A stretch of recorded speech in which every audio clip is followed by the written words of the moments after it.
Anyways, let's go to news. Fuck you, Mateus. So, for news this week, I only have, I think, 2 things. Yeah, I have 2 things. So, Akira Amano is releasing a new manga. And if you don't know who Akira Amano is, then that's the nigga that did Katakeo Hitman Reborn, which was my shit. I loved that manga. I loved that shit. It was so good. Was it straightforward and kind of generic? Yeah. But bitch, he knew how to do some power-ups. Constant power-ups. And you know what? I really enjoyed the world that he built. So, yeah.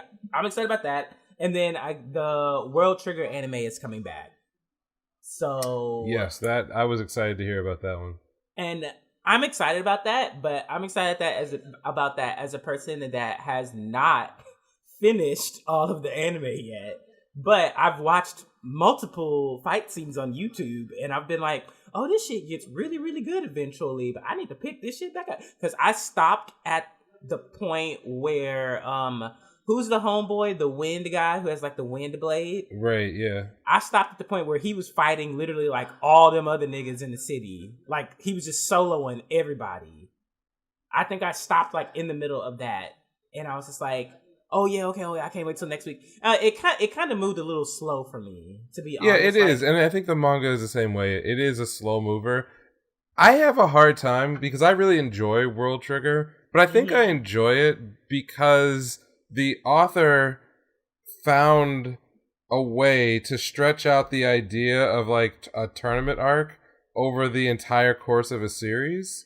Oh, and really? It turns out that like that is even more interesting than the core story as to what's going on, because like if one were to sit down and actually like write, okay, here's a synopsis of things that occurred between chapter 80 and chapter 180, it wouldn't actually be a very long bulleted list. I mean, you kind of see pretty obviously like where certain relationships are going. You see, with a few minor exceptions, like what direction the story's taking. There aren't a lot of swerves or surprises, and I think that's what contributes to World Trigger just feeling slower, because you as the audience kind of already know where stuff is headed. But when it comes down to the structure of how that things happen in that world, everything seems to be based around like rankings and contest.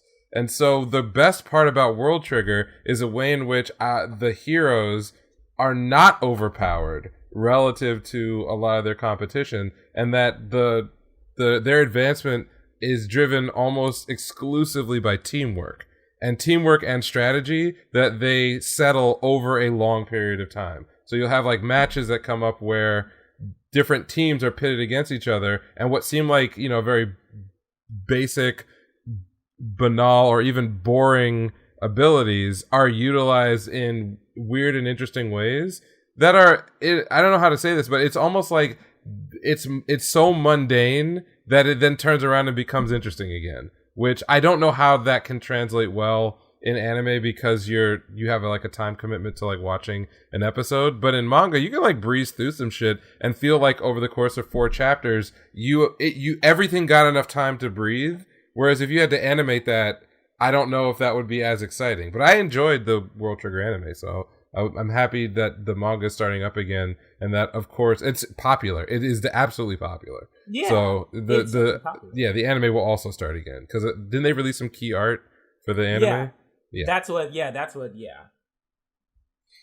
Yeah. Okay. The only thing for me was also the announcement that Jujutsu Kaisen will run for 24 episodes. This is like turning into the Jujutsu Kaisen episode for us. I mean, it is for me already, so I don't really give a fuck. Yeah, so it's going to be a 2-core, which is excellent, because where they're probably going to... I was wondering about that, because a lot of the first 60 chapters... Well, not really 60, maybe the first like 30 or 40 chapters of Jujutsu Kaisen sets up quite a bit.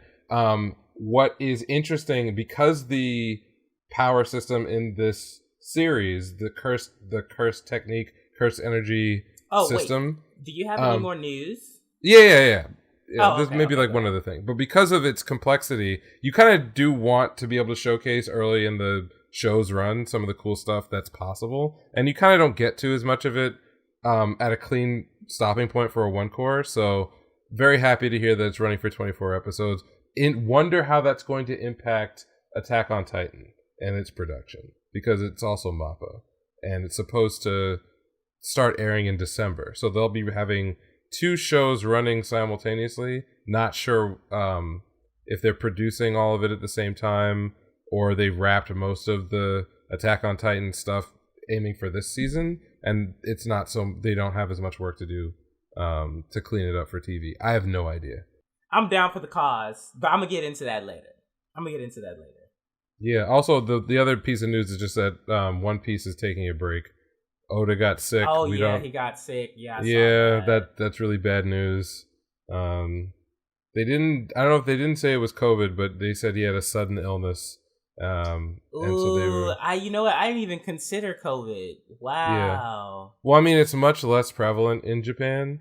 Yeah. But the manga's already had delays because of COVID-19, but mostly just for like taking breaks, and some of his staff needed to sort of reorganize their workplace just so that they can work, because mangaka typically will work on with their assistants kind of like literally sitting on top of them in a very tight space, so they had to do some reorganizing of their offices to make sure that it could be social distance, which of course is very responsible. I wish more nations took heed of that level of interest in employee health, but it is what it is. But yeah, so he's sick. I hope he recovers just fine. I hope it's not COVID. I hope it's something, passing. We don't know. I mean, if you combine that with some of the other news about CU taking a break, and so indefinitely, so that means that Tower of God is currently on hiatus, and we don't know when that's coming back. And that's not necessarily COVID, but it's stress related to the outbreak that led to a slowdown. So we should just be aware that a lot of these creators overseas are already working in ridiculously stressful environments, and now you have to factor in health. So I hope Oda gets better. And that's it. Okay. All right. Well, let's save